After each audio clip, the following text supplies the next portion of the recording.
Hello and welcome back. I want to talk about three things that can ruin your relationship. Relationship is a beautiful thing. Having a healthy relationship that involves honesty, trust, perseverance, and humility can take your relationship from one level to the other. Relationship takes time to build, you will agree with me. And so sometimes as well, relationship can be very difficult. And there's some things that makes it difficult. And some of the things that make relationship look like it's very difficult, especially when there is conflict in that relationship, are these three things that I'm about to share with you. If you want to hear about those things, then continue to stay tuned.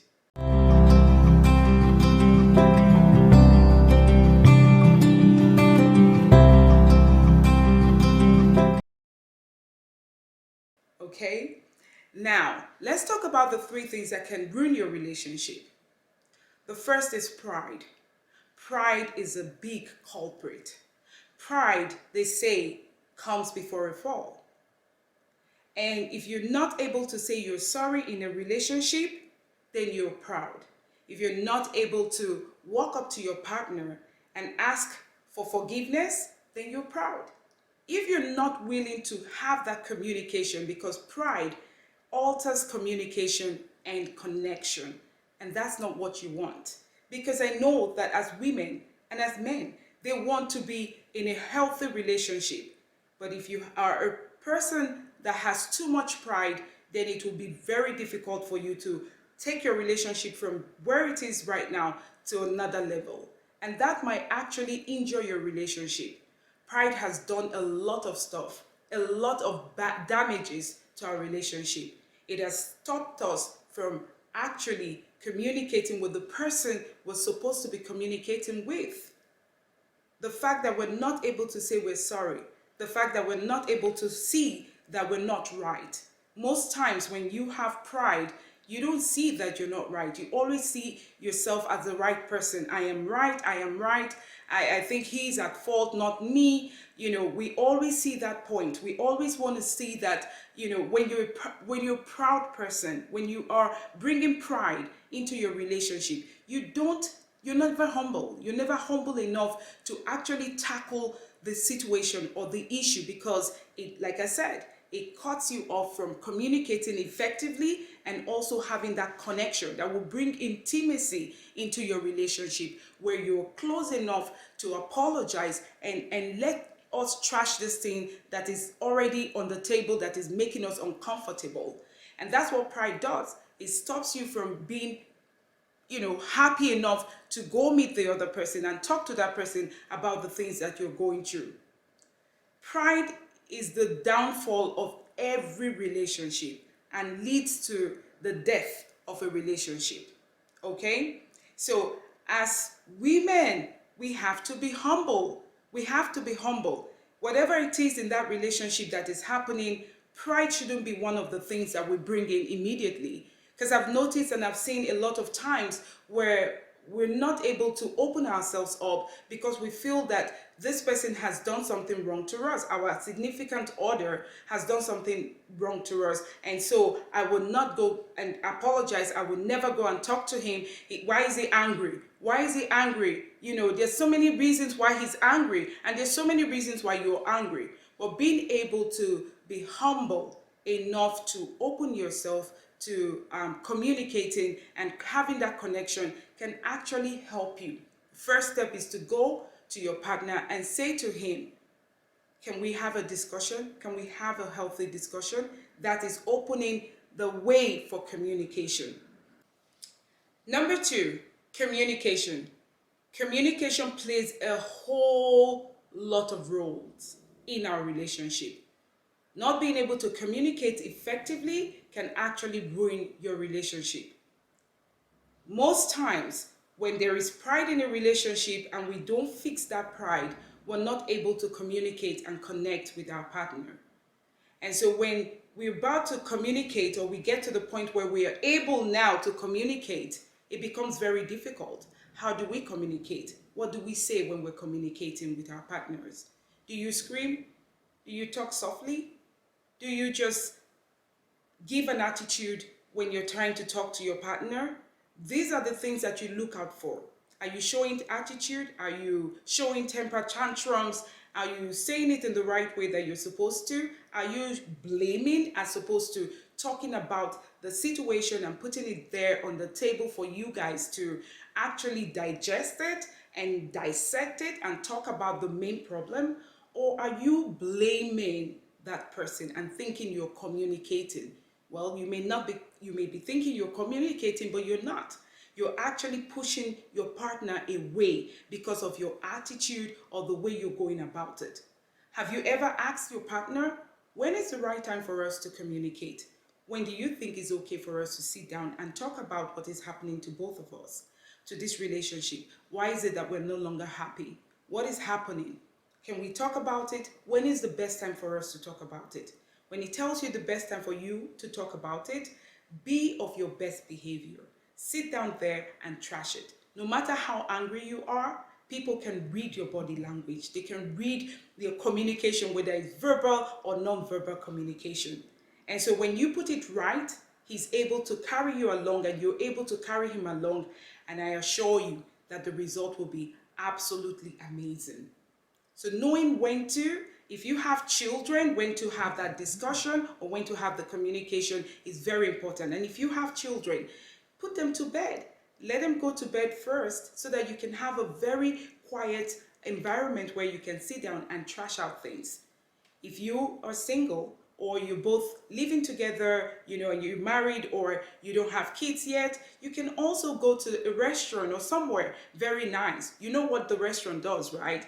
It gives you that happiness. You're not in your comfort zone anymore, and I'm sure you won't be able to scream over there, and now you can talk nicely and with a bottle of drink in front of you or water or food or something, right? In a different environment where you can talk about what is happening to you in your relationship, and give room for him to say he's sorry or for you to say you're sorry, and calm down with humility and a very effective communication, being humble about it, because this is what both of you want. You came into this relationship to make it happen.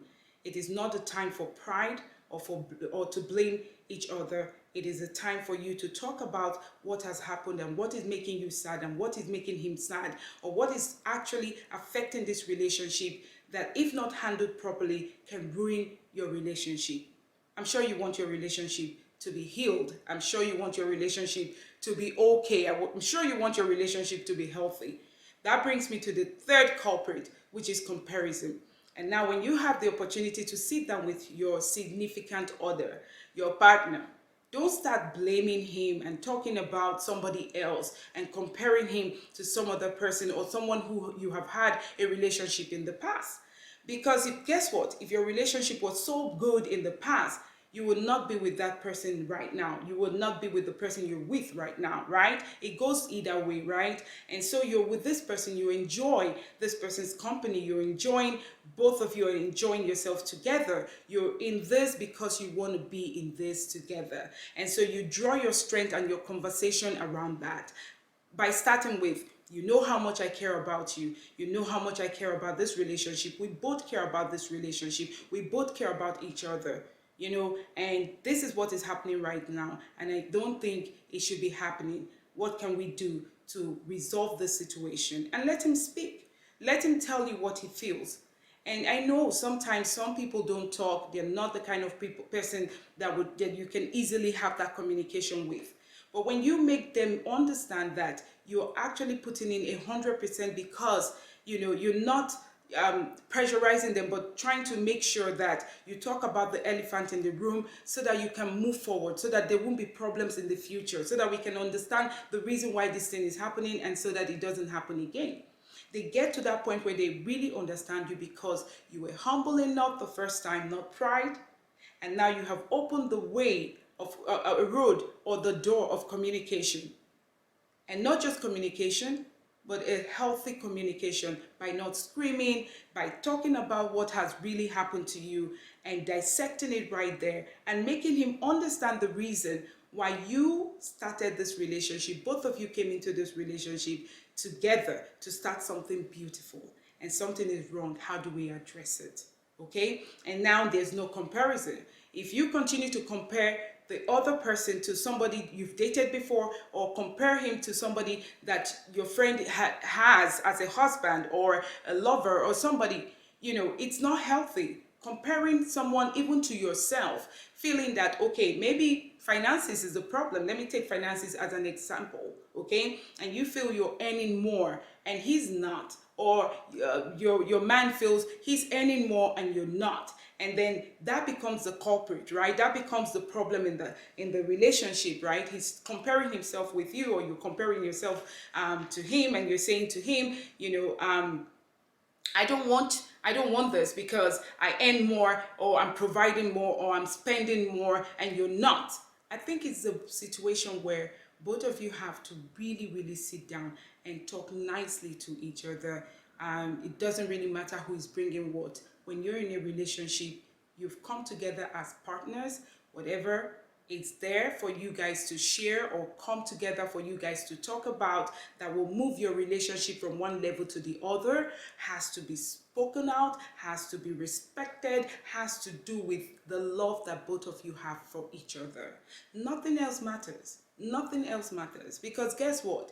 If you continue to hold on to the things that you feel that you're doing so much in your relationship, or you're complaining so much in your relationship, or you're telling other people about your relationship, you're not going to it will never lead you to anything good in that relationship, other than destroying the very relationship that you have started with a foundation of love, foundation of peace, foundation of respect, foundation of healthy communication, foundation that will lead you to something very great in the future. If you have missed that part, look at these three things again and again and again. The first, pride. The second, communication, which can lead to lack of communication, right? And then the third one, comparison. Complaining and comparing yourselves is not a good thing at all. If anything, it destroys that relationship. And after voicing all of these things out, how do you think your partner will feel? Even if they don't tell you, even after the crisis, they think about the things that you have said to them, and it hurts them. And that begins to form a different picture about you. You don't want to be in that situation.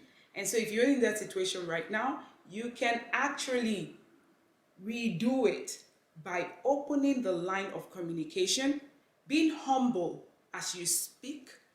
And when he sees that, he understands that, oh, I have to be like this as well. And not compare each other, or compare your partner to somebody else that you don't even know the heck what is happening in their relationship.